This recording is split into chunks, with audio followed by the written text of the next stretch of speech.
Hello and welcome to episode number 82 of The Pitcher or the Hitter, the podcast by the M-SABR Dynasty League for the M-SABR Dynasty League. I am Cam. I'm Sahil. And boy, oh boy, what a not great week it was for us. This is the first time since the 2021 semis where we're recording after a week where we both lost. For you, your loss is pretty defensible. You faced Erik. You were kind of losing most of the week. As for me, it's a lot different than that. I kind of choked on the last day, but really absolutely played myself throughout the week. We'll get to that later. But because despite the loss and despite all of that, we do have a great episode. Later on, we'll be interviewing Matt Sussman, the newest owner in the league. But before we get to all of that, even though you lost, you had a good week because you traded for one of the best players in baseball. You are now a Mookie Betts owner and briefly namesake.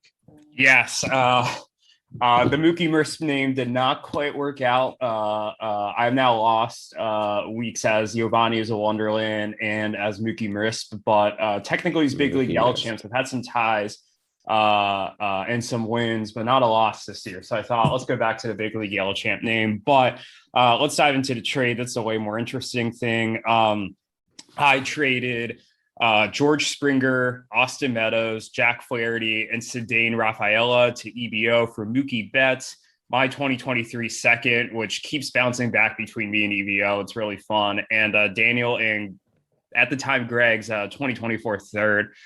I'll start kind of with my reasoning for doing this trade.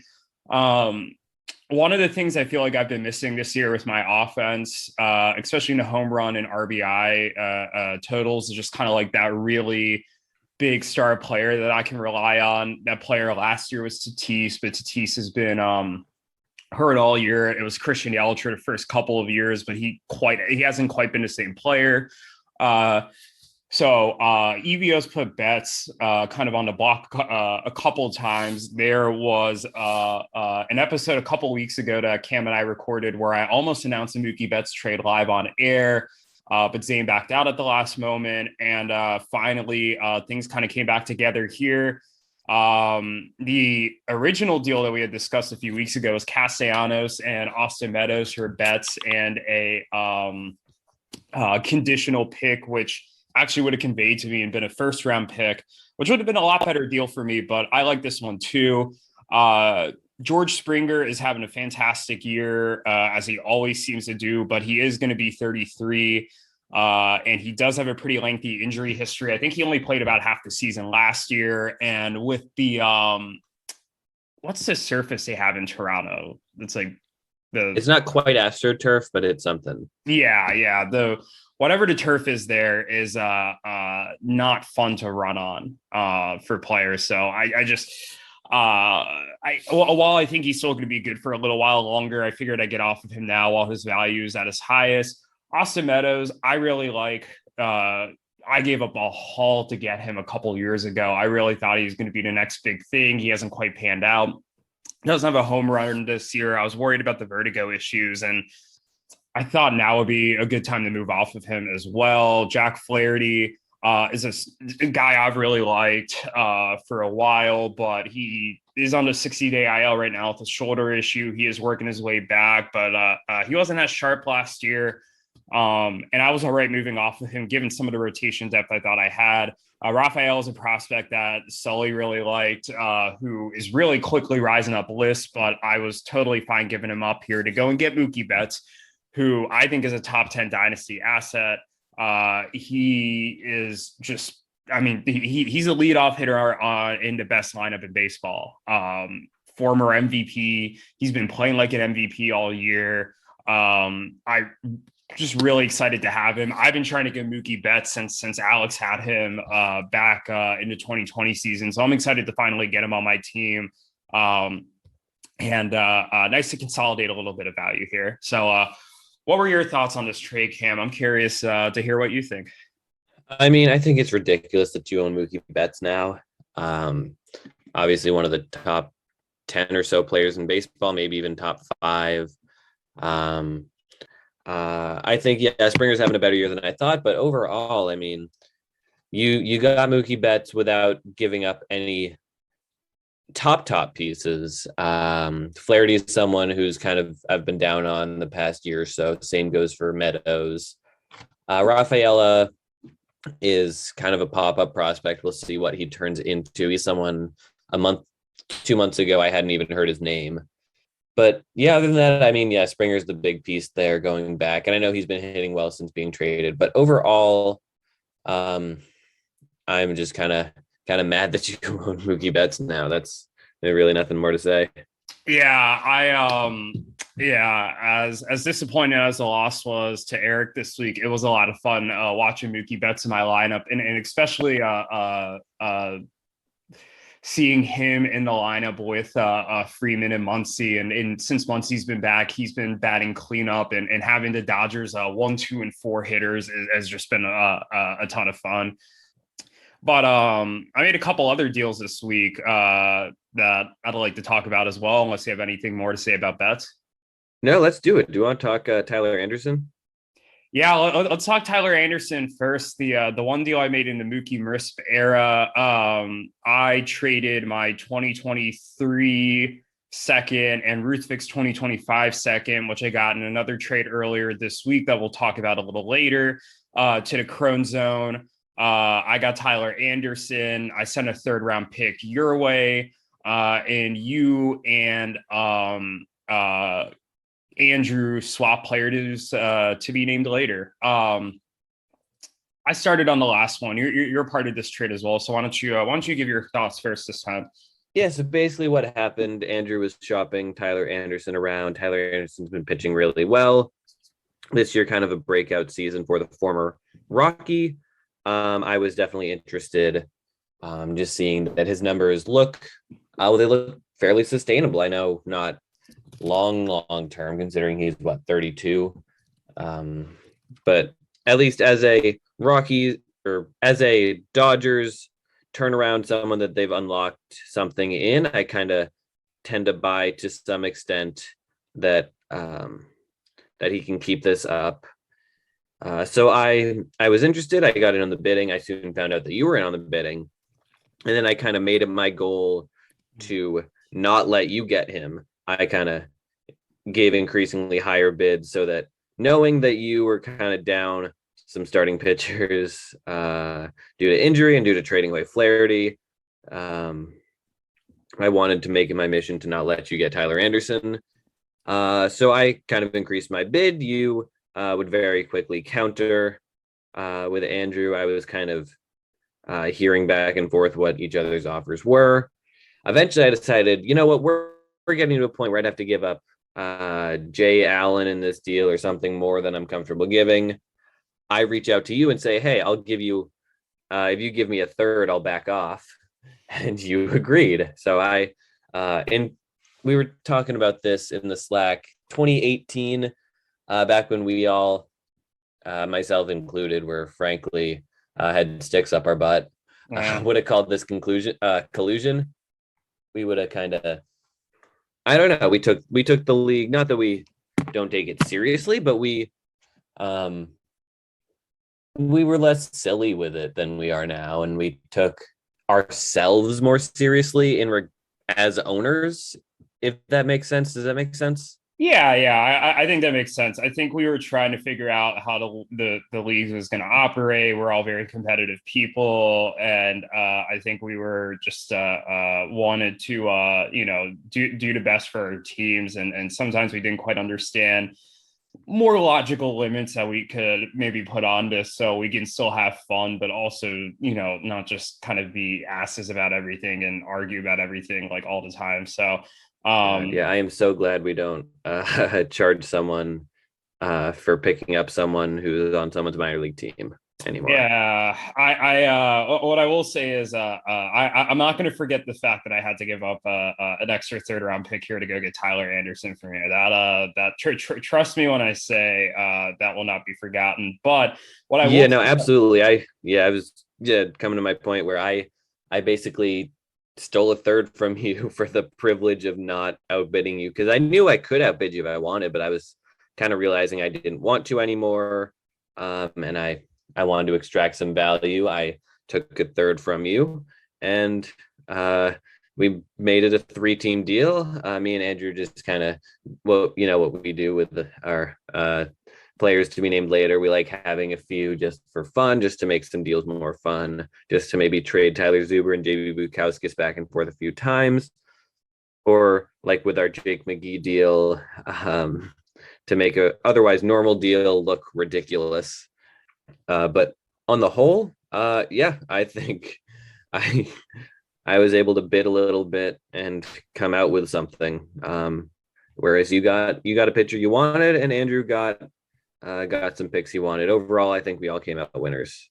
Yeah, I'll speak to this from my perspective. I really like Tyler Anderson and the season that he's been having.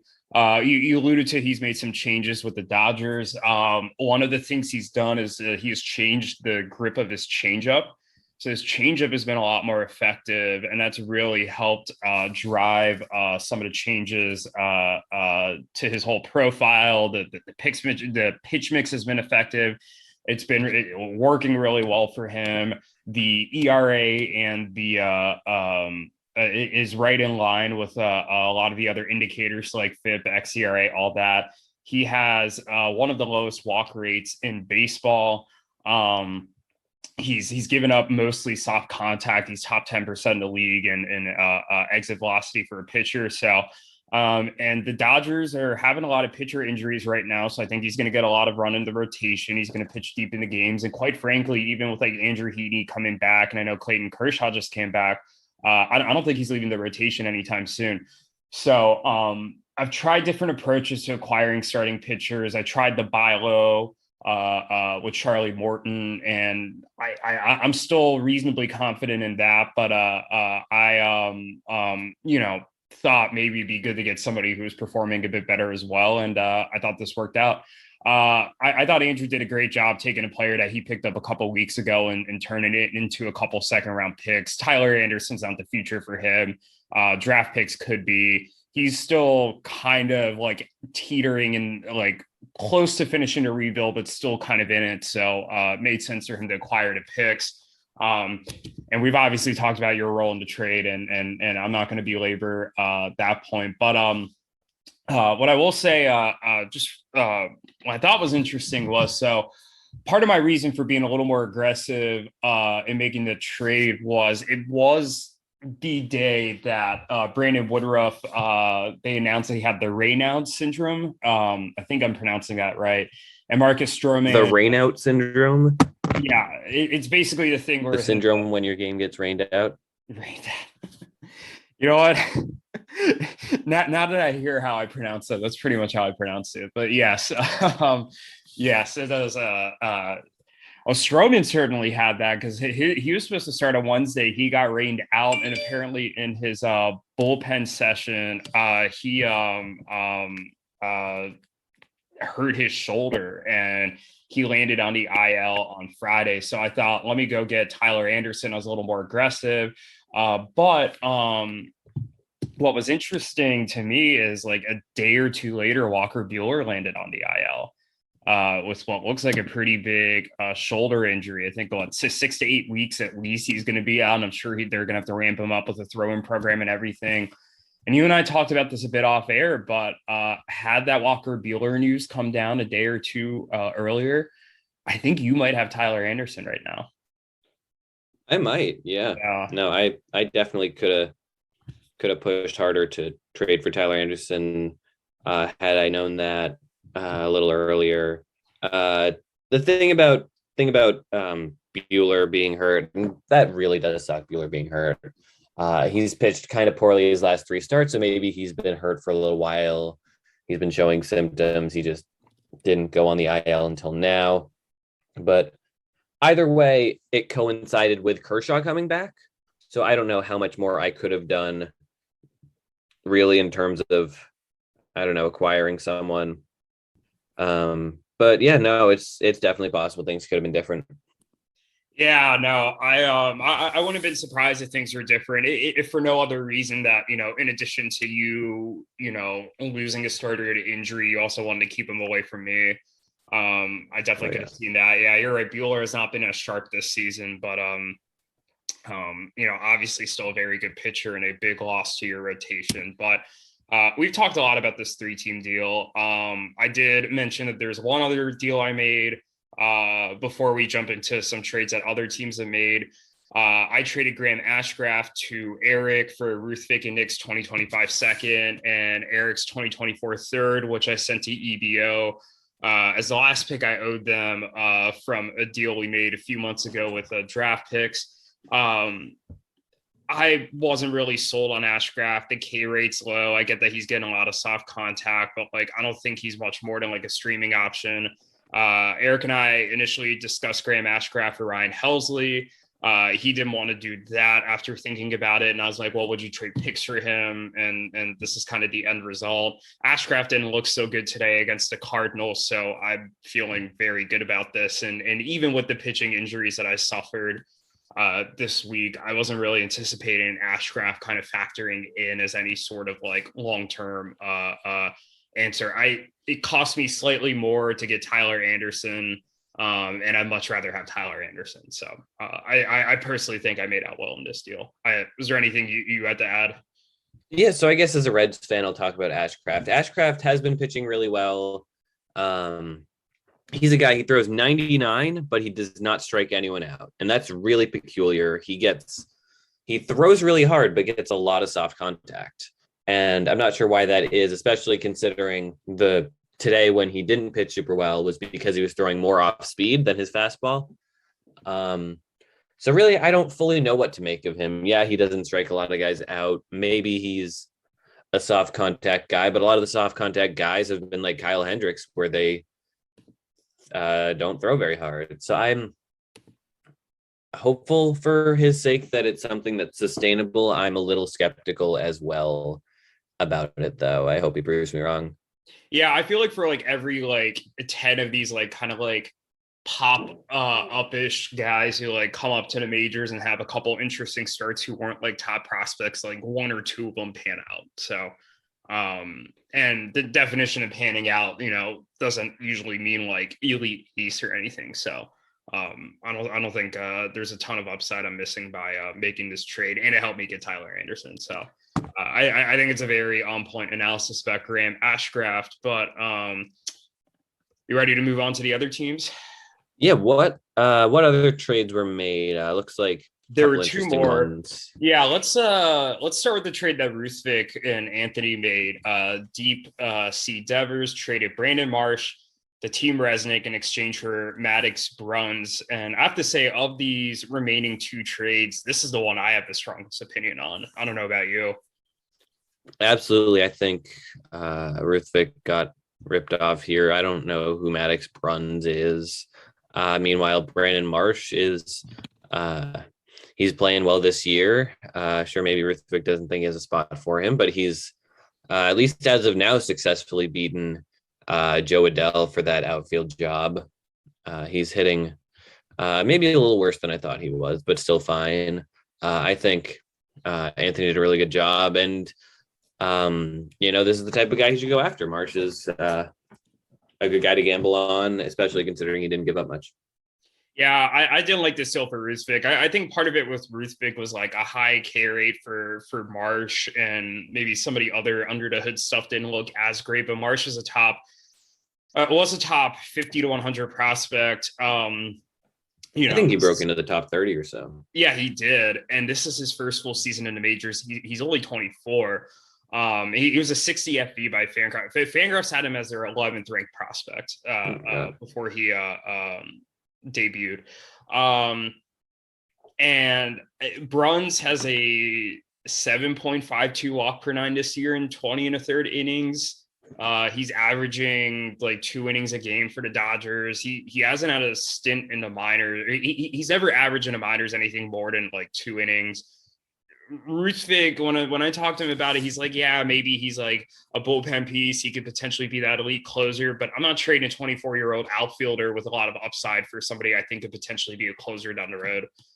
Maybe. Just the odds of that are so unlikely. So I feel like he gave away a really good player basically for free. Absolutely. And you can compare that to the Joe Adell deal that presumably will be announced by the time this podcast comes up on the air, unless it falls through at the last minute. But I feel like for a guy, would you say you'd rather have Joe Adell or Brandon Marsh right now? Ooh, that's a tough question. What I like, I think Joe Adell, if everything goes right for Joe Adell, I think Joe Adell is more upside than Brandon Marsh. But I feel a lot. Yeah, I wouldn't question that. Right, but I feel a lot more comfortable in Brandon Marsh's profile and thinking that he's probably going to be a better player. But my point being, I by the end of the night, and hopefully by the time this podcast comes up, and I'll edit it out if it doesn't, I will be trading Joe Adell for a better package than Maddox Bruns. Yeah. But anyways, there was one more trade that was made. And this one was an interesting one. I feel like Erik and Jake have one of the more interesting trade histories. Jake traded Elly De La Cruz, Luke Voigt, Anthony's 2023 second, and the Bellis 2023 second to Erik for Jesse Winker, Erik's 2023 first, Conor's 2024 second, and my 2026 third round pick. You want to lead off here with your thoughts, Cam, or should I? Yeah, this is kind of a hard one to make sense of. When the best team in the league trades for a young, could be anything prospect, that's definitely raises some eyebrows. I don't know. I'd say it's a good move for Jake just because he getting that first rounder, but also getting Jesse Winker, who I think he hit his peak in 2021, but he's still, well, I don't know what he is. Safeco or T-Mobile Park's not doing him any good. It's a lot of people in this deal that I don't know what to make of. I'm tempted to say that either team won the deal. I know Elly De La Cruz, I'll speak to him as the Reds fan. I don't know why he said third baseman, considering I don't think he's played third base at any point in the minors. Maybe that's just kind of projecting him considering his height. But at any rate, he's a guy who was a pop-up prospect last year. He has all the tools. He's huge. He is a large human being. He hits the ball super hard, but he also has a lot of swing and miss in his game. So he's just a high risk, high reward type of guy. Luke Voigt just has that issue of staying healthy. He hasn't wowed me this year or anything like that. No, he hasn't been particularly good. But then again, neither is Jesse Winker. So all that being said, I've said a lot of words that don't mean a lot. At this point, I'd rather have De La Cruz than any other piece of this deal. This is one, and I think you feel the same way, that I'm not comfortable picking a winner right away. Yeah, I'm not comfortable picking a winner right away. So actually, to answer your De La Cruz position question, he's mostly played shortstop this year, but he's played some third. It's about a 75-25 split. Interesting. I know he does not want to play anywhere but short. He's expressed that interest. What I will say, De La Cruz is an interesting prospect. So 11 homers, 15 steals, and 203 plate appearances this year. That's fantastic. But a 32.5% K rate to go with a 4.9% walk rate is not that great. I think Fangraphs sums it up best under prospects TLDR when they say De La Cruz is a boomer bust prospect who can really bust or go supernova. I'm almost getting kind of Joe Adell vibes to a degree as somebody with a lot of power and speed, but the K rate's just super high and it's not that enticing of a walk rate. It's a profile that's really interesting for Dynasty, but one that might just not play into major. So I'm curious about that. I kind of broke this trade into two when I was evaluating it. I first looked at like Winker and Voit. I think they're both kind of buy low bats. Voit has just had trouble staying healthy, and he started the season off really poorly. He was better in May, but he slumped again in June. Jesse Winker, we all know how good of a year he had last year. It's just things haven't totally been working out for him in Seattle. I actually haven't checked his numbers recently. I'm curious what exactly. They're bad. 89 WRC plus. The BABIP's a bit lower. The ISO is like less than half of what it was the year before. At some point it's like, yeah, Safeco's probably contributing to it, but at some point it's like, I wonder if there's just something with him where he's just not. And I'd have to do a deeper dive into like his Fangraphs page and stuff to see if he's not making as much hard contact or something or what it is. But he's getting out hit by Tommy Pham. Yeah, God, he really is. This Winker deal might actually work out well for the Reds when it's all said and done. No, I wouldn't say that. Yeah, hey, have faith. Have faith in my boy Jake Fraley. But I don't think Jake Fraley's even on the Reds anymore. Brandon Williamson, who is actually my boy, have faith in him. But I'll be honest, I really don't like either of Winker or Voit. So then for me, it comes down to like it's a first, a second, and a third for 2 seconds. Both of those seconds are going to be in the top half of the round in 2023. And on top of those 2 seconds in 2023, Elly De La Cruz is also coming on that side. So, I mean, I think I'd rather have the Elly De La Cruz and 2 seconds that are going to be in the 13 to 18 range, and Erik's first, which is probably going to be like 11 or 12, and a late second in 2024 and a 2026 third of mine really doesn't matter. So if you ask me to pick a winner, I think I'd say Erik.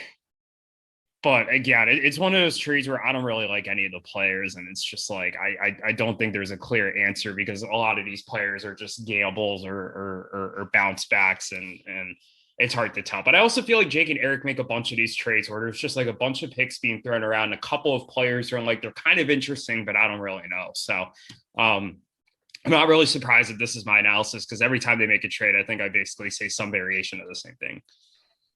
Yeah, I'm looking back to see what the most recent trade these two have made with each other. It's been a little while. Here it is. Yeah, Stanton Stranglers traded MJ Melendez, Edward Cabrera, Conor's 2024 first, and EBO's 2024 second for Nick York, Ryan Pepio, a 2023 first and 2023 third. So you see, it's like the same thing. It's just like a couple of players who are kind of interesting, but we don't know about, and then some picks thrown in. Yeah, no, I have absolutely no idea what to think of that one. I'm sure. It's Christmas Eve. That's fun. Yeah. Yeah, I'm sure. I'm even on the record somewhere saying that I don't know what to think of that deal. Side note, I love the fact that John Kenzie Noel was traded on Christmas. I still love that. Oh, that's really funny. Interestingly, so the deal they made before that, and not to go too far down the rabbit hole, was Luke Voit being sent from Erik to Jake. This was last summer, June 15th, so almost a year ago. Lance Lynn, Zach Greinke, Bayron Lora, and your 2022 second for Luke Voit, Kyle Lewis, Mick Abel, and Anthony's 2022 third. Another one of those, I really have no clue what to make of those.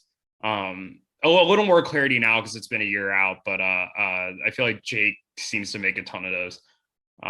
Yeah, no, I think so. I don't know what to make with a ton of Jake's team, really.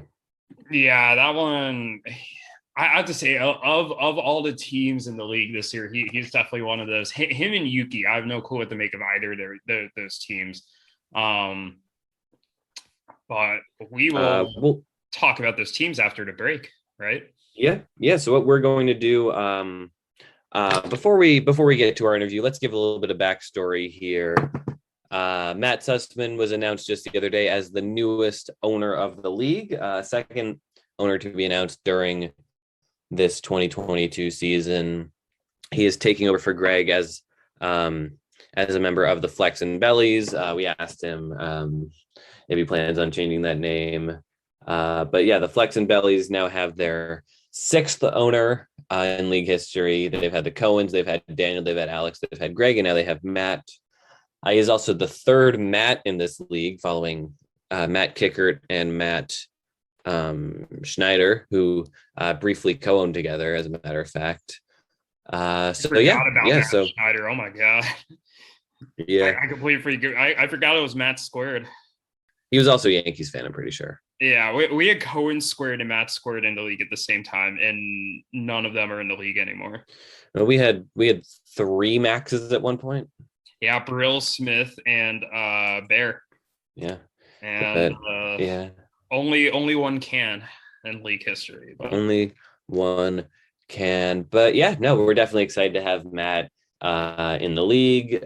He seems like a great owner, very passionate. He's also, and we mentioned this in the interview, he's a bridge to kind of the next generation of M-SABR. He's currently going into his junior year. He's co-presidented with Yuki this past year. But I think he'll definitely be great to have in the league for that reason, just to bring the next generation in, but also I think he fits well just as a person, not just because of that. No, definitely. Yeah, I'm very excited to have him in the league, and I think you all are really going to enjoy this interview. So why don't we cut to that? And Cam and I will be back after the interview I guess we're also on the interview, so I don't know why I'm saying we'll be back, but we will discuss the matchups after that. So stay tuned after the break, and you will hear the interview. I had an uncle named Matthew. He was his father's only boy, born just south of Colby, Kansas. He was his mother's pride and joy. Yes, and joy was just a thing that he was raised on. Love was just a way to live and die. Gold is just a windy Kansas wheat field, and blue is just a Kansas summer sky. All the stories that he told. All right, we are back now with our second welcome interview of this short season so far. We are on with the newest owner in the league, Matt Sussman. How are you doing today, Matt? I'm good. Glad to be in the league and looking forward to the next few seasons and in the M-SABR Dynasty League. Yeah, absolutely. And with Yuki having graduated last year, that was our last active M-SABR member. But now that you're in the league, we can officially say we are not just a league of alumni. We're full. We got active members of M-SABR. It's really great to have you. Not just for that reason, obviously, but that's definitely a perk.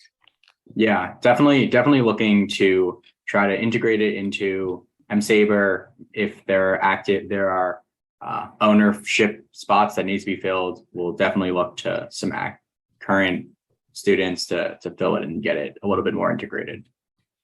Oh, we'd love that. No, I think anything to get more people involved in the league who are passionate about dynasty baseball is a plus in my mind. But let's talk about your decision to join the league first. I guess how did that work? Did Daniel approach you? What were your thoughts on joining the league? How did that work out? Yeah, I tried to join the league previously when an owner was going to step out, but I don't think that they did. So I didn't join the league then. And then just recently, Daniel approached me and said, "Hey, you want to join the league? I have a spot on my team." And I said, "I'm more than welcome to put in and add anything to the team that I can." So it was pretty much Daniel reached out and there was no reason to say no, I guess. Yeah, that's awesome. I know we did have quite a bit of interest for that spot. It was initially Zane was thinking about leaving, and then he decided to stay, and he actually added a co-owner, Sully, who they're good friends from way back. So kind of was a natural pairing there. But Yeah, I'm definitely excited that despite not getting in initially, we got you in now, and hopefully we could get some of those other people who are interested to a spot eventually. But yeah, that's awesome. Have you and Daniel worked closely together before, like with M-SABR or? Yeah, so Daniel and I, when Daniel was president, during COVID, like 2020, 2021. He relied on me, even though I wasn't on board. He relied on me to make some slides sometimes, and I worked with him when he was president. So we have a pretty good working relationship. Oh, nice. That's awesome. Okay, yeah, I've Cam and I were alluding to, we're not really don't have the knowledge anymore of what's really going on with M-SABR. So I love to hear all these inner workings and how things have gone after I graduated. I think Cam, you were still there in 2020, right? But I had I graduated in 2020. Yeah, that's right. I was I was gone by then, so I didn't know how you all did things over the COVID year. But no, that's awesome. Yeah, so what do you think about, I know you haven't been on the team for long, and I know that it is a bit overwhelming starting out, and, you have 30 major leaguers, you got 20 prospects, all these picks. It's a lot to take in, but what are your impressions so far of the team, and what's your goal in terms of how you want to contribute to the team? Yeah, I think that the hitting is pretty good. Arenado is great. Would love if Bellinger got back to his MVP self. I'm not sure when he joined the team, but I'm sure he was way more productive a few years ago. I think the pitching is really what's lacking. Like, you have some, like, Severino's great. We just acquired Kikuchi, but there's definitely some lacking there, and would love to add more on the pitching side. So would love to be looking into some trades to get some top end pitching. The prospects look great. There's a lot of guys that are coming up shortly. I know Peraza I'm a big Yankee fan, so I know Peraza there's a lot of talk and excitement there. And the prospect looks good. The prospects we have look good, and I'm sure it will be helpful. Bryson Stott has played pretty well for the Phillies so far. But I think pitching is the number one concern and thing that I'm looking into the trade market to add. No, definitely. I don't blame you there. I know. To go back to, you said acquiring Bellinger. I went and looked through our history. Your team acquired Bellinger on August 9th, 2019. You trade, I believe it was Daniel and Alex at the time, traded Luis Robert, Jesus Luzardo, David Fletcher, Carlos Rodon, pre-2021 breakout, and Austin Riley to Conor, and Conor sent you Bellinger, Keller, Jesus Sanchez, and Dansby Swanson. So that really, I mean, that was Bellinger's peak value. It does not look like it worked super well. Yeah, for you guys.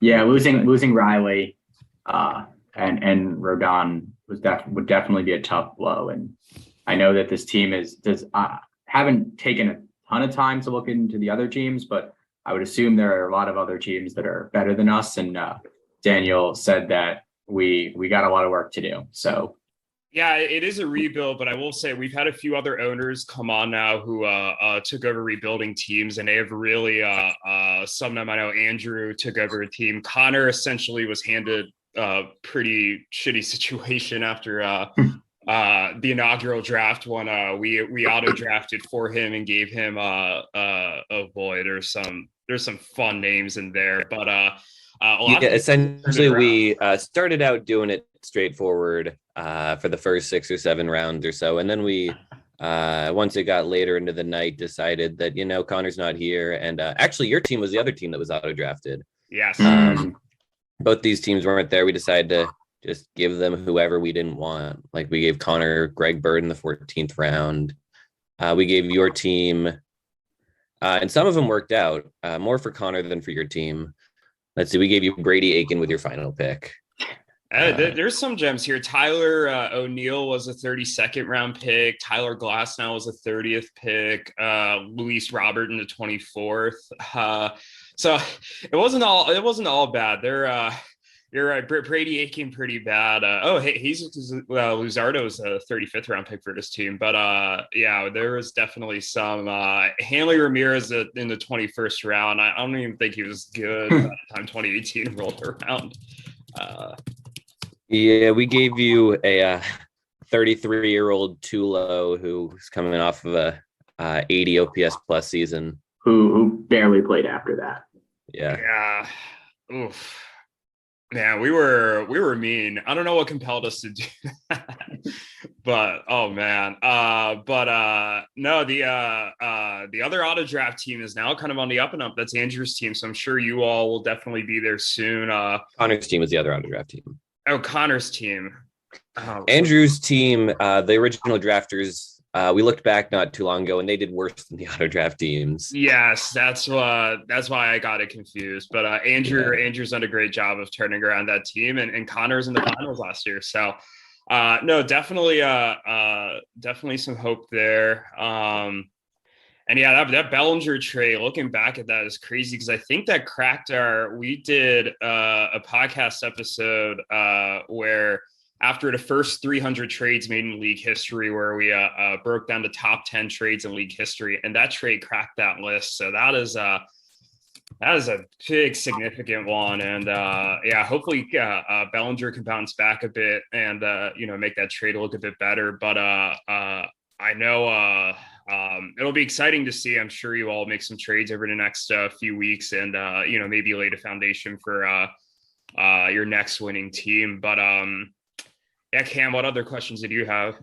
Yeah, so speaking of, I guess, trades and Bellinger, your team is named the Flexin Bellis. It was EN for a while before your team released Chris Flexin.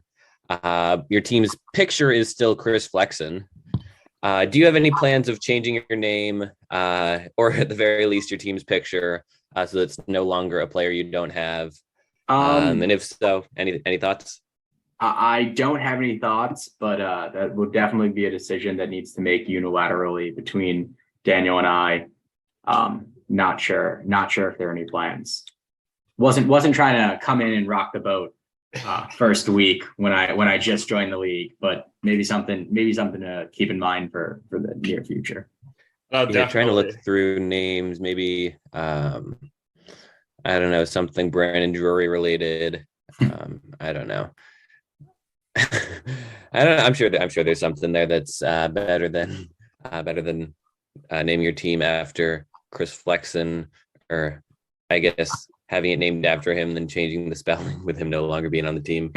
Yeah, I just think it's funny that he's no longer on the team and the name is still kind of named after it. Not that the Flexin Bellis doesn't have some appeal as a name, but there's definitely I definitely think there's some fun names for your all's team that would usher in a new era with you joining the team, and Greg no longer being on the ESPN team, so don't need that Mariner connection quite as much with Chris Flexin.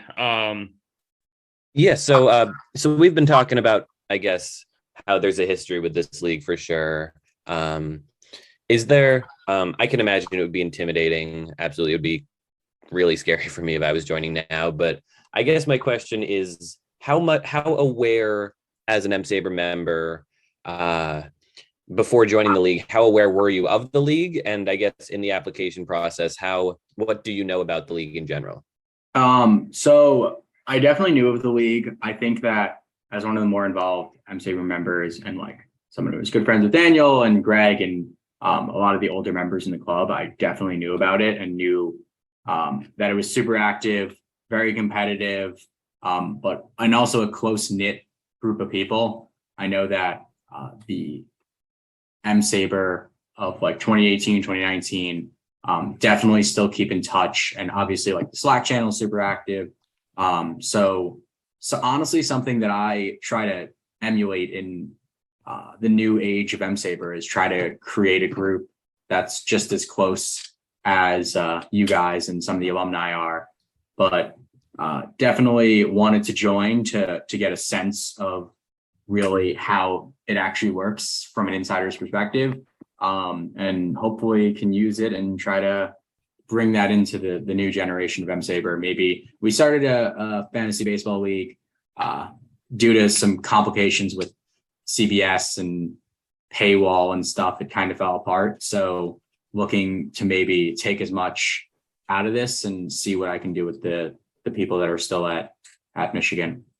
I don't know. I'll just say I get to speak from experience here. I really thought that I got to know a lot of the people in M-SABR more because I joined just very recently before the league had actually started. And I thought it was a great way to get to know people and really build these connections. So that's definitely something I hope the future generations of M-SABR do as well, because I think a dynasty league is a great way to bring everybody together. Sorry, go ahead, Cam. Yeah, no, I was just going to say that ties in with what you were saying. We were talking off air about the next generation of M-SABR and how we want to make sure that it does as well as possible, that it with the I guess that we've set them up well to, I guess, first and foremost exist, but also kind of create their own path, have their own legacy, have their own jokes, have their own story, have their own culture in a sense.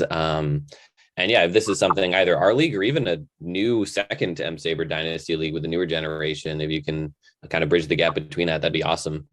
Yeah, definitely try to start a Dynasty League, because I know that this is something that keeps you all together, and would love to aspire to be that, but people were not so into it and wanted to just do a 1-year league, and I didn't want to push anything onto anyone, so we stuck with the 1-year league, and it didn't work out so well, but maybe we'll try again next year and see how it goes. We'll see, because we even had a 1-year league before the Dynasty League. We had a 1-year league that did not work out well at all. So who knows? Yeah. We're about to start up a Dynasty football league. So maybe people will see how successful that is and enjoy that, and then want to start a baseball one. No, definitely. We do dynasty base or dynasty football as well. It's not quite as active as the dynasty baseball league is, but we have a lot of fun with it. Actually, we do them across all the sports now. So hopefully those draw people in. But I know it's a very acquired taste. I know it's not for everyone. We've definitely had some owner turnover over the last 5 years, but it really once you kind of settle in with that group of people who are really committed to it, it is an absolute blast. I know I wouldn't change it for the world, but see, is there anything else we wanted to ask him? No, that was about it. Definitely excited for you to be in the league. Hopefully bring some stability to this team that's definitely needed it. But yeah, we think you're going to be great. Happy to have you here as an owner, and best of luck the rest of the season, Matt. Thank you.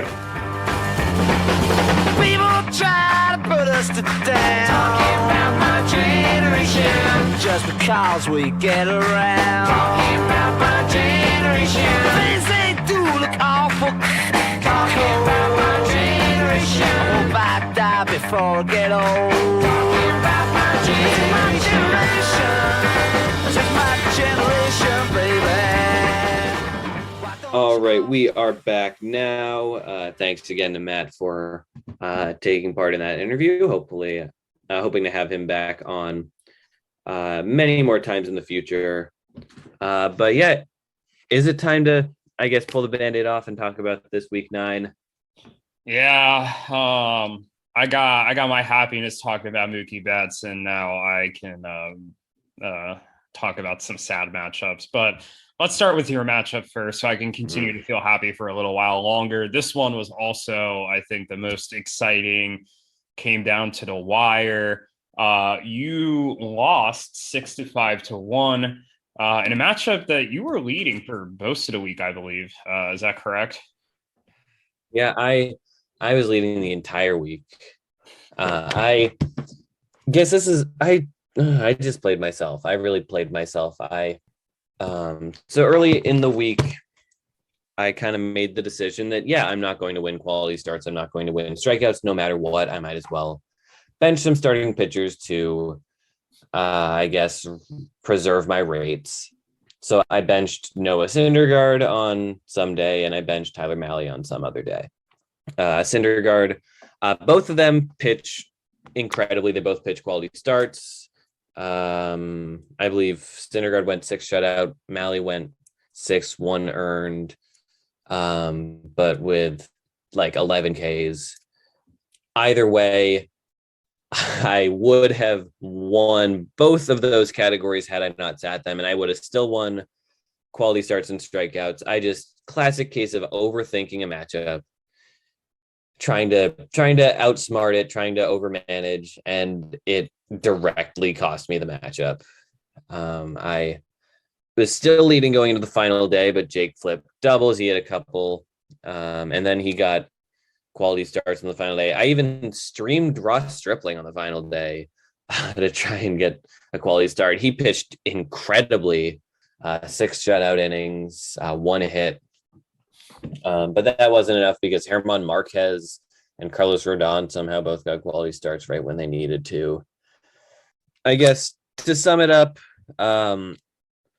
yeah, that was bad. I still played great, though. I mean, I should have won, and I'm frustrated that I didn't win. But on the whole, I mean, with my 50 runs, 55 RBI, I had a solid on base. My pitching rate stats were both the best in the league. I would have beaten just about any team in the league. Yeah, I would have even beaten Erik. I would have beaten every team in the league besides Jake this week. So that sucks. That's horrible. I hate that. That happens. That's the worst. It's the worst. But you know, that drops me to 5-2-2. Drops me to 4th place behind Erik, Jake, and Ruthvik. And it hurts. It definitely hurts short term. Long term, I'm not worried, but it hurts. I'll be curious to see if there's any long-term effects like with like tiebreakers. Actually, that's more of where I think of this for you. The potential long-term effect is. I hope so. No, I don't hope so. Opposite. I hope not. Yeah. I hope not. That would just suck because I believe this was my only shot at Jake this year. Is that correct? Let's double check that. I know last year I only played Jake once and I lost, which means Jake was the only team I did not beat at any point last year. I'm losing to him this week as well. No, I am. Play him again one more time. You play him August 1st to August 7th. You play him. Yeah, just this team has my number. I don't know what else to say.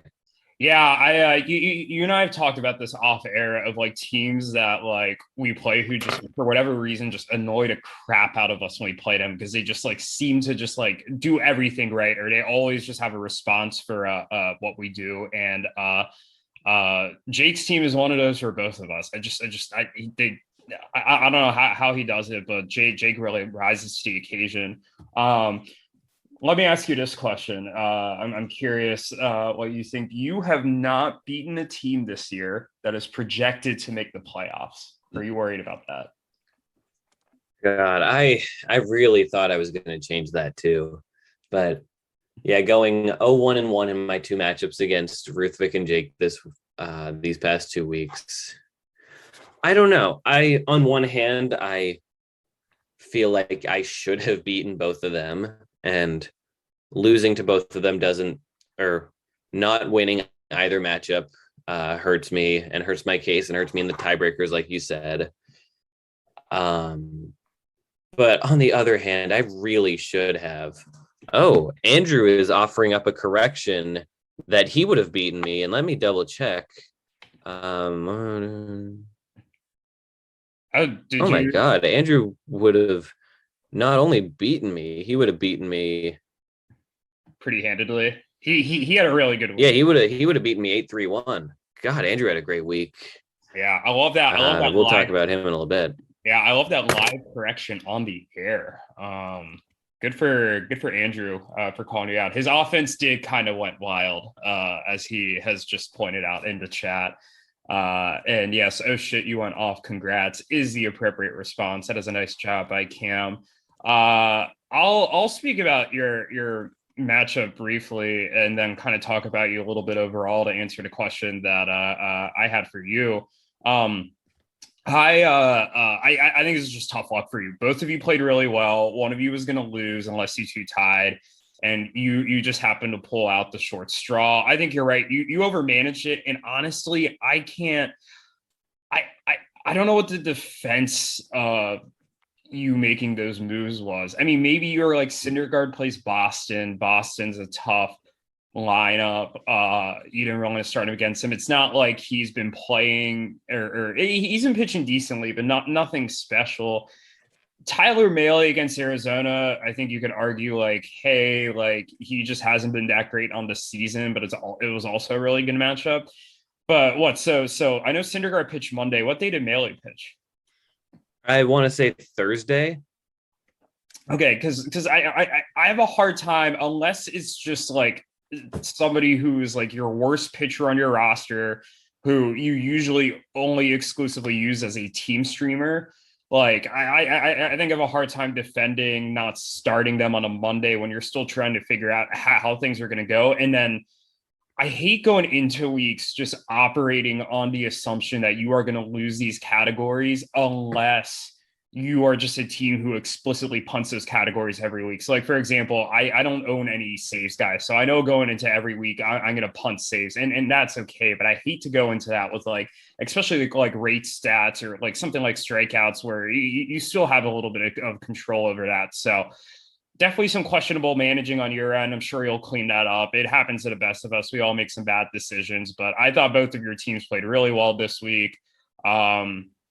If I had to name an MVP for your matchup, you usually do this, but I think it has to be the Germán Marquez, Carlos Rodon pitching duo there, because I thought that's the reason that Jake won. It's the reason they won today. It's the reason they flipped it today. But he would not have won this matchup had Yordan Alvarez not gone insane this week. And Bo Bichette went off this week as well. And JD Martinez hit 4 doubles. And he almost hit fifth at a really opportune time, but it turns out that one was ruled an error. Yeah. So that would have made it even more out of reach.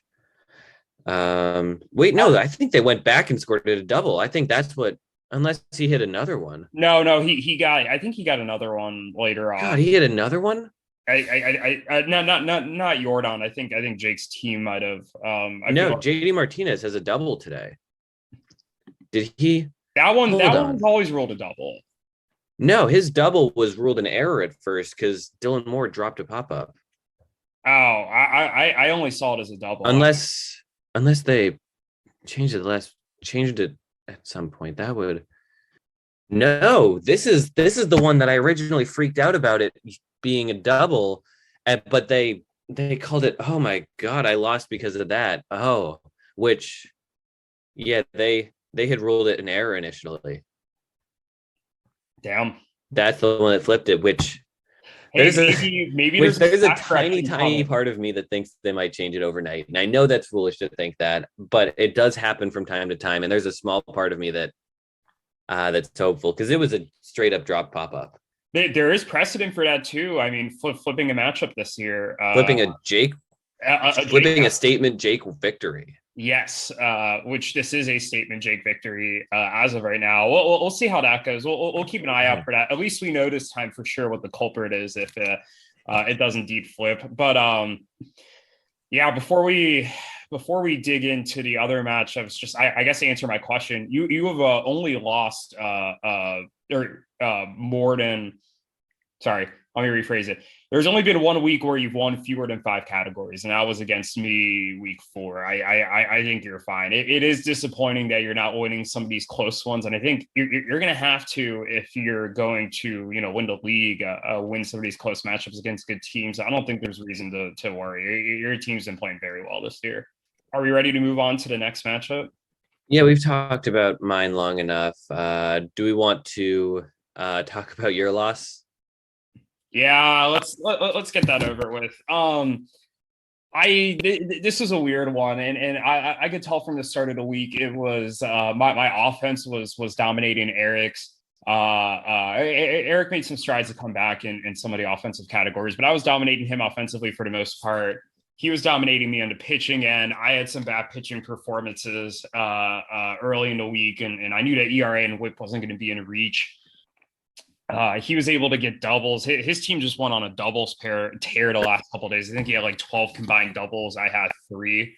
After it was doubles was like close yesterday. I was down like 1 double entering into yesterday. So it just one of those weird weeks where we almost had a pitcher and a hitter actually, but because he won doubles, we didn't. I've been hitting a lot better the last couple of weeks.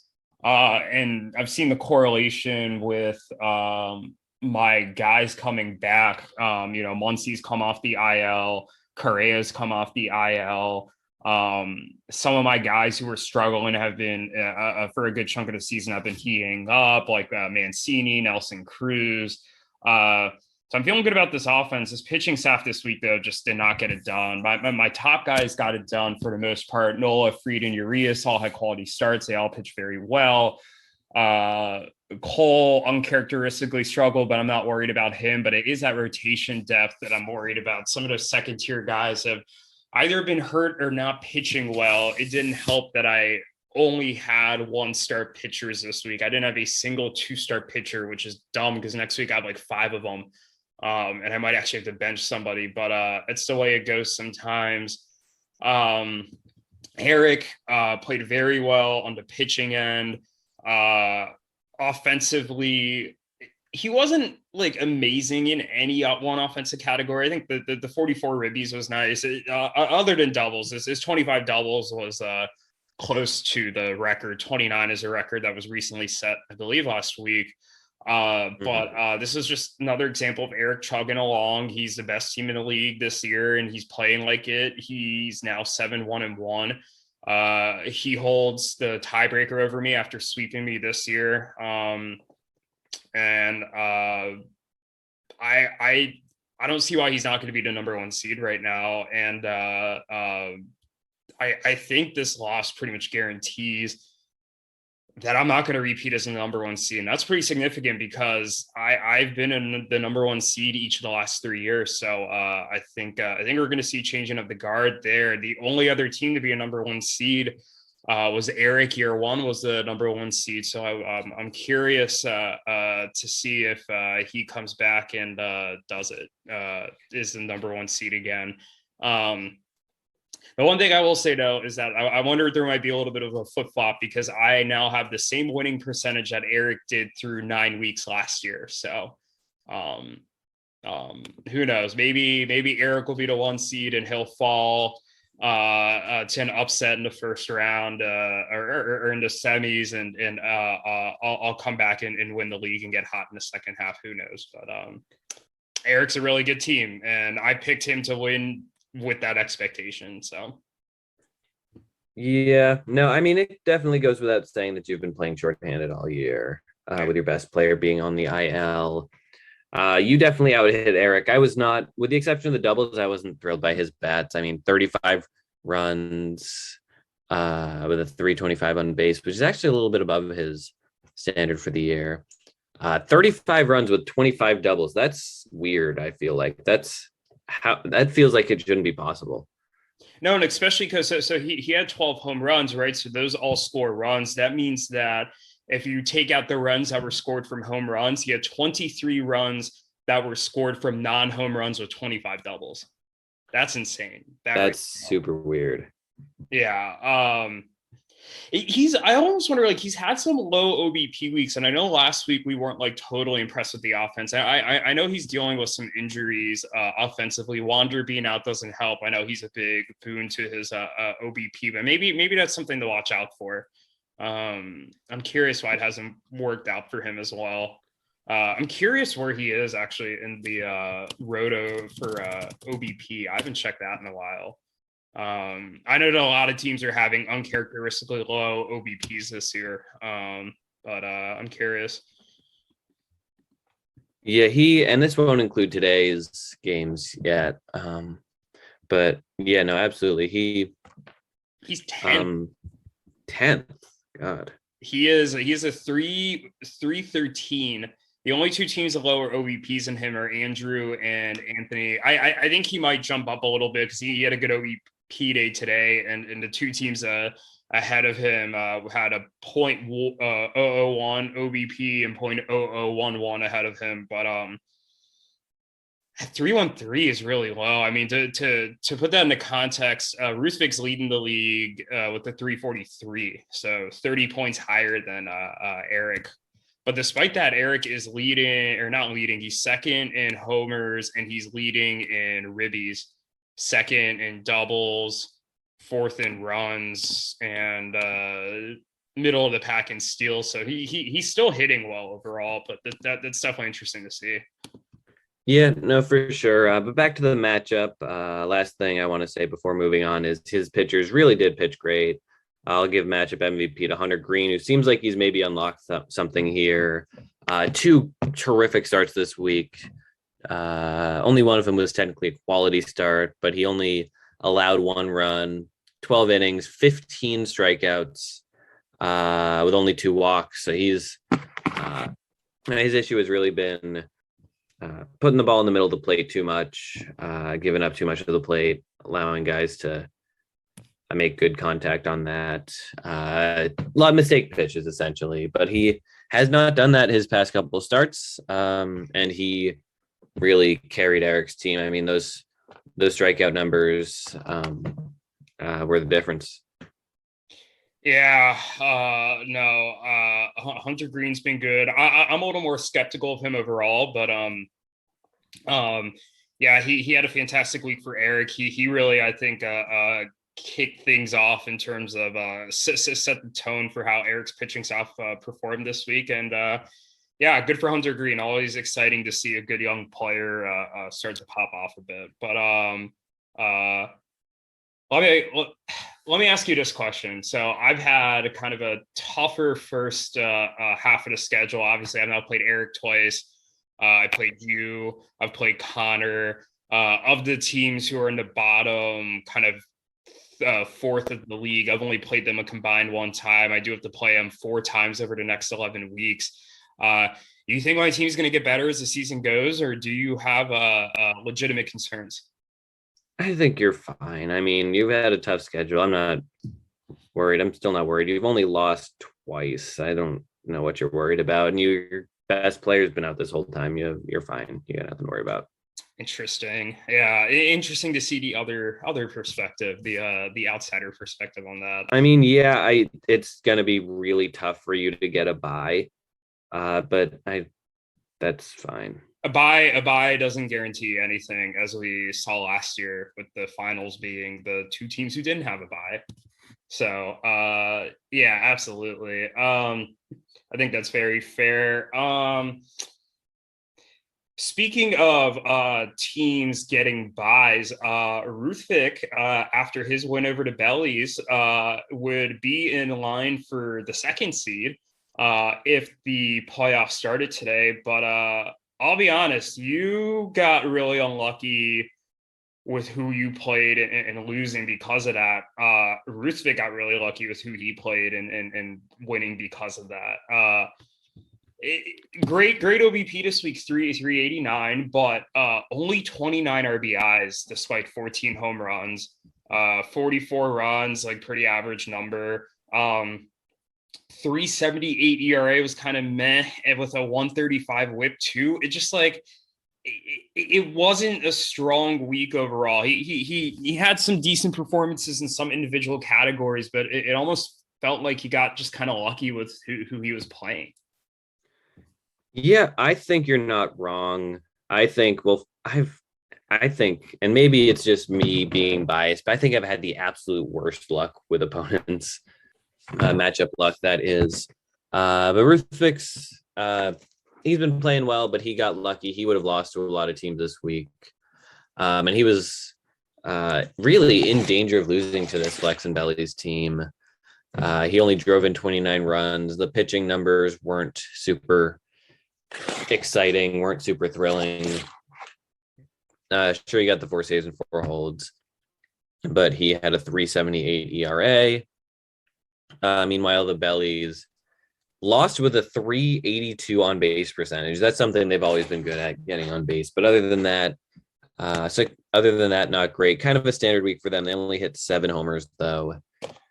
Yeah, not much more to say. Ruthvik used all his ad drops. The Bellies used 4, which was kind of exciting to see them kind of making moves. On the whole, though, I get the type of week that Ruthvik can afford, and he still scored 44 runs, which isn't bad.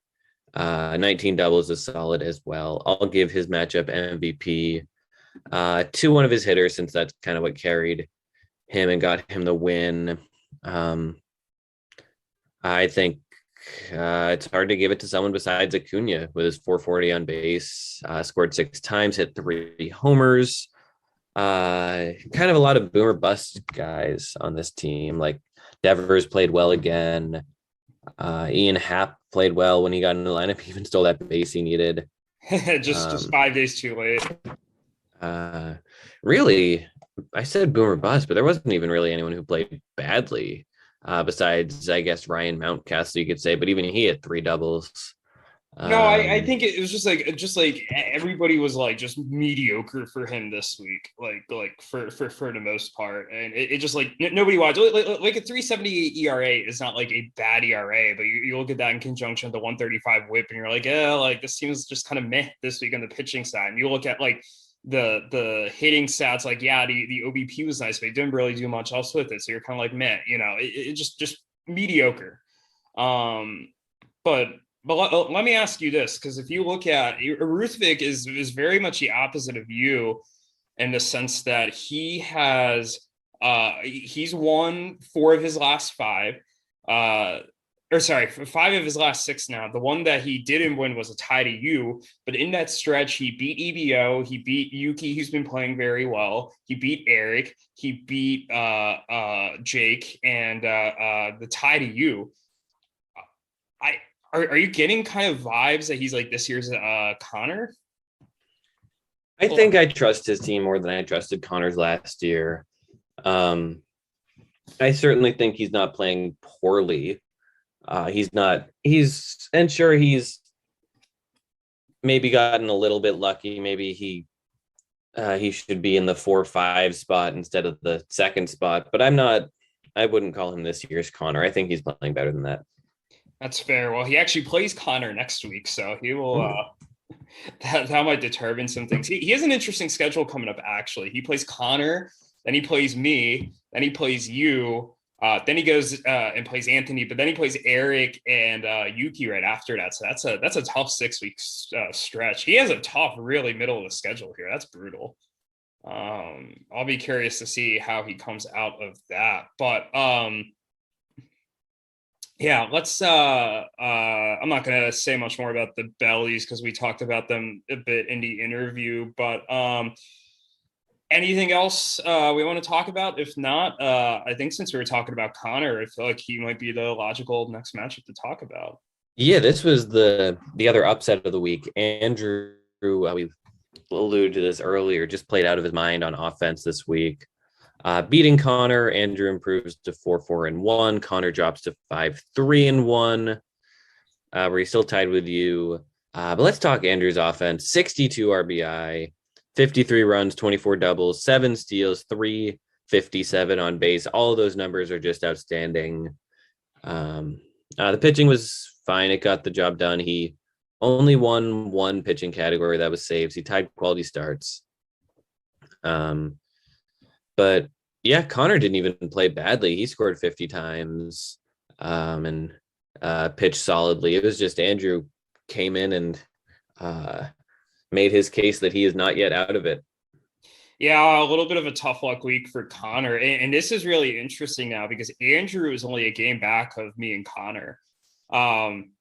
And I don't know if I'd necessarily say that Andrew is a better team than Conor or I. I still think Andrew is still a bit in this rebuild, but like he's not, I think we were operating under this assumption that like, hey, there's 6 teams that have kind of separated themselves a bit, and they're, probably going to be the playoff teams, but suddenly Andrew's close. And we'll talk about Yuki later. I think Yuki's only 2 games back, and he's been playing lights out recently. So this is far from over. I don't think the 6 playoff teams are locked in stone by any stretch of the imagination. But really good week by Andrew's team. If Andrew's team could just play a little more consistently, I think this is going to be a really good team. And I think he's close to that point, but he's just not quite there. But I really like this team. I really like what he did this week. God, his team is a doubles machine. Didn't he break the doubles record last week? He last week, yeah, he no, Conor broke the doubles record last week. But Andrew tied the homers record. That's right. Okay, so after having 24 homers last week, he had 24 doubles this week, which not the record, but still like one of the higher numbers in league history. And then on top of that, 62 ribbies. I mean, whew, what a week for him there. Interesting, because Ruthvik only had 2 fewer homers than Andrew did, but he had like 33 less RBIs. Kind of an interesting tidbit, but yeah, good week for Andrew. Do you want to name an MVP? Yeah, I'm going to name it Andrew's namesake, Jake Cronenworth. He drove in 10 runs this week, 10 of the 62 RBI. He had a really solid on base percentage, 379. He walked 4 times, only 1 homer, but he did score 7 times and hit 3 of his 24 doubles. So I think that's as good of an MVP as you can find. But a lot of this offense played really well. I'll give shout outs to Brian Reynolds as well, who had a 458 on base with a pair of homers. And Nate Lowe will be my final guy I'll mention. Love it. Yeah. Good to see Cronenworth bouncing back. I know he started the season off a bit slow. Let me ask you a question here. Do you think Andrew's team, if I asked him today, is Andrew going to make the playoffs? This is kind of similar to last year. I asked you point blank, and I asked you to answer this without thinking, just off the top of your head. Is Conor going to make the playoffs? Yes or no? And you said no, I believe, last year. I believe I did, yeah. Same question, but for Andrew. Is Andrew going to make the playoffs? No. Because he's still a game out. He would have to pass a team that made the semis last year while being a team that we didn't predict to make it this far. So it's I don't think so. I think he certainly has a chance. I think he's certainly closer to that than I would have expected. But as of right now, he doesn't even have a playoff spot. So I don't think it's something worth predicting that he will finish in one right now. All right. Very fair. All right. And if there is nothing more with that matchup, there was one last matchup that was close, and we'll get to that before the 1 week blowout. And that was Anthony coming back and beating EBO. Anthony won 7-5. Anthony had a absolute ridiculous stolen base week. He had 13 stolen bases, which somehow is not the most stolen bases in a week in league history. That is 15. But really good offensive week for Anthony. The pitching wasn't quite there, but he did just enough in saves and holds to take the lead in both of those categories, and he eked out a 7-5 victory. What are your thoughts here? Yeah, so first and foremost, congrats, Anthony, for winning his first match of the year. Everyone in our league finally has won. There's no one who's going to go 0 for the season. So that is good. He improves to 1-6-2. EBO, God, what is happening with them? Even after Sully's taking over, they've been kind of cursed. They did strike out a lot of guys. Weird seeing them win Ks and quality starts. But not saves and holds. Yeah, not saves and holds. They had 0 saves and 3 holds. Anthony didn't even pitch very well, really. He got that 1 save. That's all he needed. But only 38 Ks. He only 38 Ks, 2 quality starts. He used 8 of his 12 starters. Let me look closer at this real quick. Corey Kluber, 5 innings. Nathan Eovaldi, 5 innings. Trevor Rogers, 5 innings. Dylan Bundy, 4 innings. That's weird. Keegan Thompson, 3 innings, and he got blown up. Anthony does not really have a rotation of guys who pitch deep into games, other than Manoah and Gosman. And I think that's just going to depress his K numbers. Yeah. But on the other hand, he did hit well. I mean, you mentioned the 13 steals. He drove in 53 runs. I will shout out, well, I guess for bad reasons, I'll mention that Mike Trout has, he had a huge slump. It was more last week than this week, but he went into a huge slump. But this week he came back. He had a 615 on base. He only made 13 plate appearances, but he reached in 8 of them. 3 of those were homers. He's bounced back from his little mini slump. But I think with the small number of plate appearances, I don't know if I feel great about giving matchup MVP to him per se. I will leave that for God, that's kind of tricky. I'll give that to Kyle Tucker because he had the 423 on base. He stole a pair of bases, hit a pair of homers, although they only scored twice. Those was only 2 runs. Shout outs to John Birdie for his 4 steals, and shout out to Jazz Chisholm for his 9 RBI. Alec Thomas had a great week. He also made a bunch of great defensive plays. So a lot of different people. Maybe I will give the MVP to Mike Trout as final answer because he really, in a smaller sample, just hit the cover off the ball way better than any of Anthony's other players, and he's glad to have him back to that. No, absolutely. Trout's been great this year. Honestly, between Trout and Kyle Tucker in the outfield, great 1-2 punch. But now you have Alec Thomas, Brandon Marsh, Ramon Laureano's back, and Brendan Davis, when he comes back from injury next year, is still like a top prospect. All of a sudden, I'm like, this might end up being one of the best outfields in the league, like fast.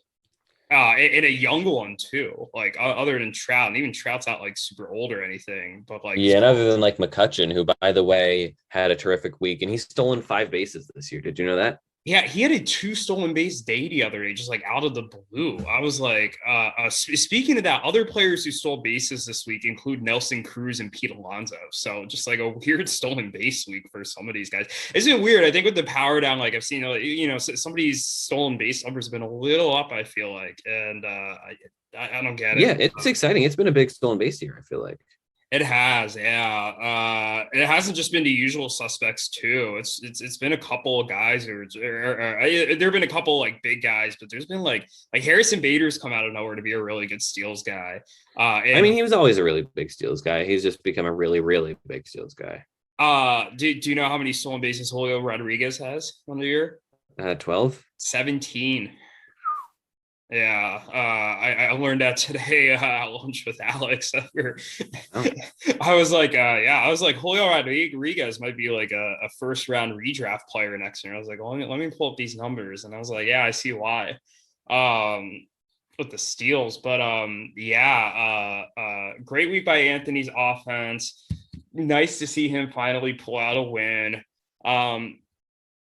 It's weird because both of these teams are playoff teams last year. Now they both each have a win apiece. And somehow I have tied both of them. So just I hate this. But I don't really have any substantial questions I want to ask about either of these teams. No, let's move on to the final matchup. Yuki blew out Alex 11-1. Yuki improves to 3-5-1. I'm sure his roto numbers are going to go up because he hit the ball well again. 55 runs, 58 ribbies. He stole 6 bases, and his pitching, all of his pitching numbers were great, except for, I guess, Ks weren't super high, and he only held once. But Yuki is not someone I want to face right now. Oh, not at all. His team is on fire. It's been on fire the last few weeks. I know I had my hands full with him last week. when I played him. I feel less bad about tying him earlier in the year. And it's weird because like when you look at this team, I almost get Rays vibes from him, because it's not like, I mean, like, yeah, he has the stud and Bryce Harper, right? But if you look like up and down this team, like Varsho has been pretty solid. Austin Riley is probably his second best bat. Especially in the pitching side, though, it's like a group of relievers that you look at and you're like, other than Kenley, you're like, they're not amazing, but they're getting a job done. And then especially the rotation with like Cal Quantrill, Drew Rasmussen, Zach Plesac, Paul Blackburn, Miles Mikolas. These aren't big names that I expect to like pitch well all year, but they have been pitching well all season for the most part. And it's been working for Yuki. And I'm curious to see the sustainability of this. I don't know if this is necessarily a sustainable model to build the team, but he's put together a nice group of players right now. And honestly, if he's not going to compete this year, I think he could sell a lot of these guys and like make a nice profit off of them, because a lot of these guys I don't think are really like long-term keepers that are going to do amazing like for him in the future for his next winning team. And I think if he plays his cards right, he could really do some great things on the trade market. I think so. I think this team, yeah, just like you said, could be in a lot better shape with this rebuild than you thought. Say if you get something good for Paul Blackburn or for some of these guys, or hey, who knows? He's not that far out of a playoff spot this year even. Yeah, he's certainly playing like a playoff team despite the record, which is something I never thought I'd say. Yeah, because he was fifth in the roto the last time we did it, and I'm for sure like he has not dropped in that roto. I'd be willing to bet. There was a gap after him, and again, we'll have roto up by the time you're all hearing this, so you'll know what it is. But I would be surprised if it's lower than 5. He could even be top 4. Who knows? Yeah, that wouldn't totally surprise me if he breaks into the top 4. But no, I really like what Yuki's doing. It's a sustainability thing for me. I don't know if it's sustainable, but I can't argue with the results so far this year, and I'm curious how it goes. But as for Alex and Zach's team, I mean, I think this is probably the worst team in the league. Yeah, it's them or Anthony maybe. This team just hasn't looked inspiring at all. At 279.5 on base and the only one quality start. There's not a whole lot to like. No, and I think what I will say is the farm system is fantastic. So I think there is a lot of upside here long term.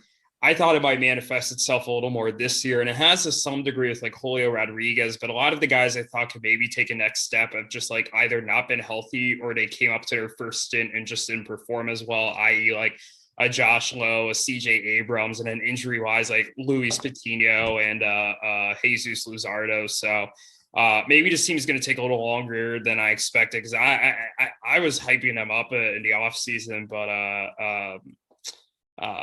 they're working hard at it. Alex is explaining his process to me. I visited him this week in New York and talking about the work that they've done, and I think this team's doing a fantastic job of approaching the rebuild right now and doing a lot of work digging into the prospects, but it's just going to take time. It's not a short rebuild. Absolutely not. Matchup MVP though, it's got to go to someone on Yuki's team. I mean, looking through the bats, Randy Arozarena hit a pair of doubles, 7 RBI, 400 on base. Josh Rojas had a good week as well. Dansby Swanson was good. Scrolling down to the pitchers, Cal Quantrill had a 2 quality start week. I'm going to give matchup MVP to Swanson, however, with that 440 on base. 6 ribbies, 1 shy of Randy's number. He also hit a pair of doubles, scored 4 times. Solid all-around week for a guy I'm not particularly in love with. Yeah, you're. I'm kind of happy to see him doing well because of your disdain for him, but also he's a guy I traded away, so it's kind of sucks to see him do super well. But yeah, with that, are we ready to dig into our matchups of the week for next week? Yeah, matchup of the week. This is actually my first time looking through what's on deck next week.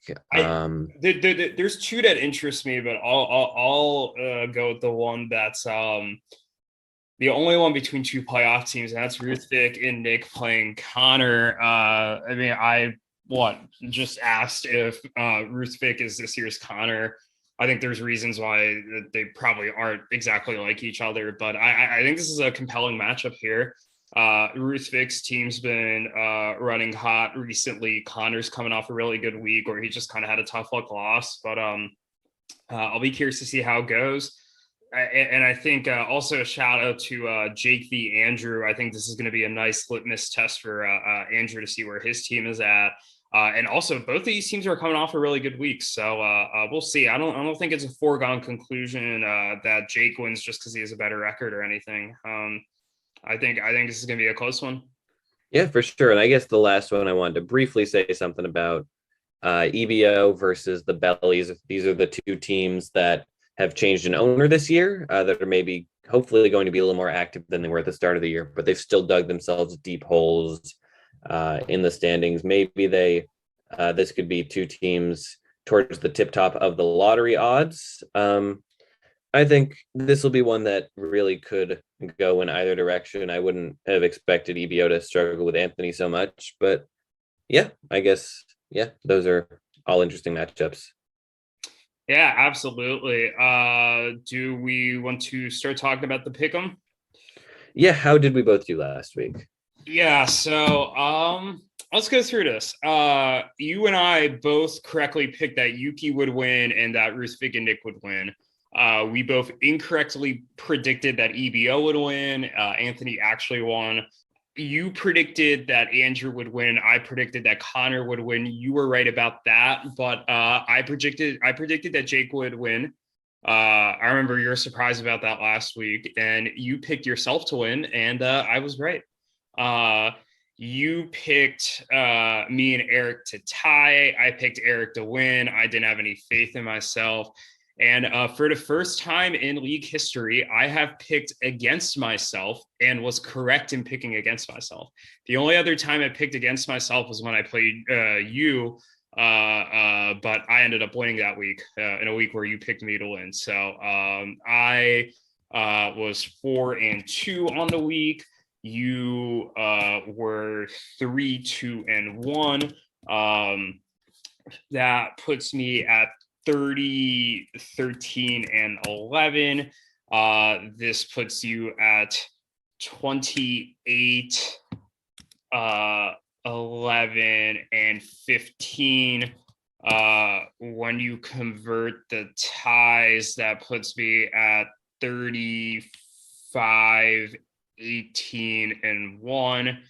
And that puts you at 35, 18, and 1. We have the same record now. Oh boy, I guess if we go by cornhole rules, I would still have to pick first again, wouldn't I? Considering I was leading going into last one, even though we're tied. Yeah. You know what? Let's do cornhole rules. Right. Since you brought that up, I think that's that's the most fun way to do this. I'm gonna type the names into our command center quickly. So, all right, yeah, I'll read off my picks. I think I will hopefully have no trouble with Alex and Zach. Although knowing my luck, they're gonna go off and have the best week they've ever had. But I think I'll beat them. I think Ruthvik and Nick will beat Conor. I think Jake will beat the Crone Zone, but that one might be a little bit close. I think EBO and the Bellies are going to tie. I think that one feels like a tie to me in a way.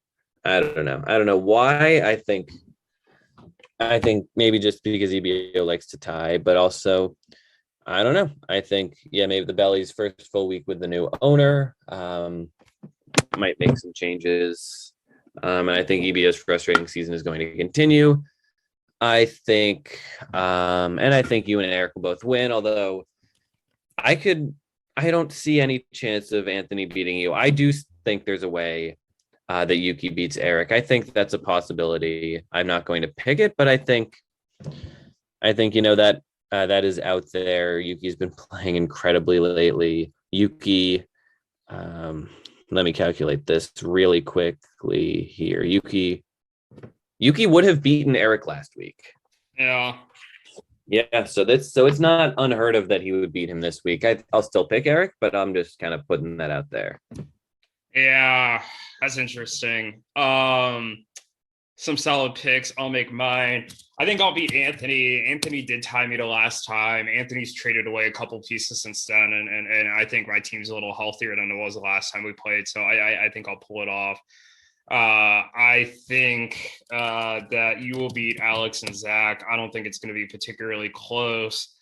I'm going to pick EBO over Daniel and Matt just because I still think for all of their flaws and the way they've started this season, I do think EBO has the better team than Daniel and Matt. I do think they've underperformed to a degree. And I think that they are eventually going to get on a little bit more of a roll. I don't know if I doubt that means they're going to be able to make the playoffs, but I think they're going to play better than they are right now. The other ones are tough to pick. I am going to pick Conor to beat Ruthvik and Nick. I just think Conor's the better team. I know Ruthvik and Nick have been playing decently. I just like Conor's team better. And I feel comfortable picking him, more comfortable picking him. Although I did pick him over Andrew last week, kind of for similar reasons, and he lost. So maybe I'm wrong. But interesting. We're back-to-back weeks now, where I picked Conor to win and you've picked his opponent to win. So kind of interesting to see that. Yeah, I mean, that's maybe coming from the fact that you're the one who lost to him in the semis, and I'm the one who beat him twice without issue last year. That is true. And a different Conor experiences. Although I did tie him this year in a very frustrating one. You did the week before that though, in the Conor v Jake matchup. I picked a tie. You picked Conor to win outright. And let's see, there are any other ones. I picked Conor to win week 4, and you picked him to tie Anthony, which I think is just good decision making, as opposed to anything else. But Andrew v Jake, this is another tough one. I've had trouble. I'm going to pick Jake. I've had trouble picking Andrew this year just because I think his team is a little bit inconsistent. But I just last week I think you were comfortable picking him because he was coming off the really good week, and he is coming off a really good week again. I didn't pick him last week. Jake's team's also playing really well, so that's tough. And if for nothing more than for to fan the flames a little bit, I'm gonna pick Yuki to beat Erik. Ooh. And just if for no other reason other than to put a chip on Erik's shoulder. Yuki's team's been playing really well. Why do you want to put a chip on Erik's shoulder? Yeah, it's Erik is this makes no sense in a fantasy context, but you know, in a real life context, when you have like a really good win over a high quality opponent, then you're like the next week, you're kind of have like the hangover from that win. Yeah, like this is kind of the equivalent of that, even though it makes absolutely no sense in fantasy. That's a dumb narrative. I could just see something dumb. I've seen it happen though. Yeah, no, I've seen it happen too, and like it's not like Erik is immune to the occasional just bad loss. I mean, he lost to Ruthvik 10-2 just a couple weeks ago. So yeah, I feel comfortable picking that. All right, so those are our picks, and yeah, that's all we had. Thank you again for listening. We are going to be taking next week off, but we'll be back the following week, and we'll put some picks in the chat. But in the meantime, we started last week asking for people to submit closing sentences, ways we can close the episode. So we're gonna do that this time. Of course, we want you to go and submit any sort of closing for us so that we're not closing with the same awkwardness every time. Feel free. We got some great submissions. Feel free to keep sending them in. Hopefully we get hundreds of them so we never have to come up with our own ending ever again. But this one courtesy of Erik. Thank you, Erik. And that closing was, we're out of time. We'll try to do better next time. Thank you again. Take care. Through all the years. So I bet my life on you. I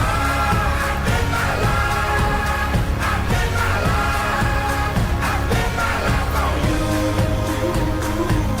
I've been around the world and never in my wildest dreams would I come running home to you. This podcast is good.